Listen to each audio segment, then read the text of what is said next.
Got the factory, if you even want to call it a case saver, DRW one. Hope I'm not mispronouncing that. That's gonna go on there. Actually, fairly new chain, fairly new rear sprocket. Brand new front sprocket that sadly doesn't clear. But got one size smaller. To hopefully clear my case saver. I'll take a loss of top end for a not broken case. So yeah, I'm gonna break the chain, put her on.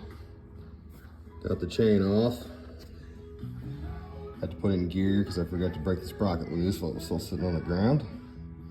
Let's get the new sprocket on there. Got my new sprocket changed out. Put the chain on here in a minute. Get it set to the correct length. Got the chain on. Had to take a half link out of it, but it's on. Put the case saver on here in a second. Drop her on the ground and adjust the chain. Got it in there. There's the 14 tooth that was originally in there. The compatibility list on the website says this fits like a 10 or 11 to a 14. There's no way that this would fit with that case saver on this bike. A 13, you'd probably have to legitimately force this in and let it self-clearance. It was a very, very tight fit with the 12 tooth. Brand new 12 tooth front sprocket, brand new chain. Believe it or not, this is a brand new chain. I've only got about 4 or 5 rides on it. So yeah, 12 tooth is what I use. It was a tight fit, but it went in there and it doesn't hit anything. 14, there's no way unless you grind on the case saver.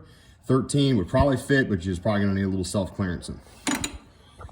Sort my chain, half link, master link. She went right in, all clearanced up, all good, all tight, everything's good. I'm gonna take her for her first ride.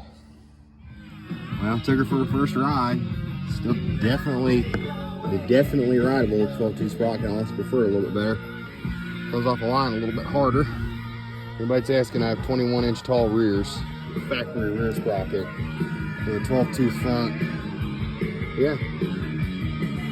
Case saver gets an A+ in my book. These bikes are real prone on throwing change for some reason. Approved.